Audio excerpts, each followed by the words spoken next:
中国棒球城市联赛各队的名单陆续来现更。最近大家正咧讨论的，都是厦门的海猪仔队，因所公布的26个选手，台湾米10足，因为有13个人是来自台湾，其中有几个阁是中华职棒的好手。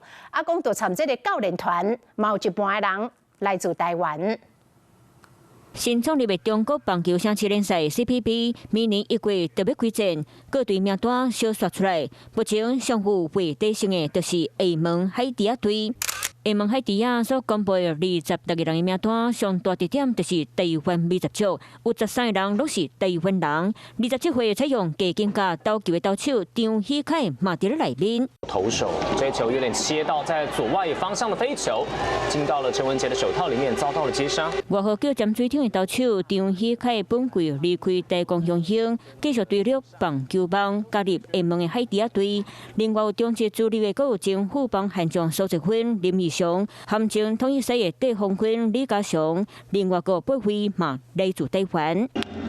出棒，找到游击的管区，等球之后来，张浩威传一垒，没有问题。 除了投手战略，海猪仔队的野手电影嘛重用台湾球员，就和教练团嘛充满台湾元素。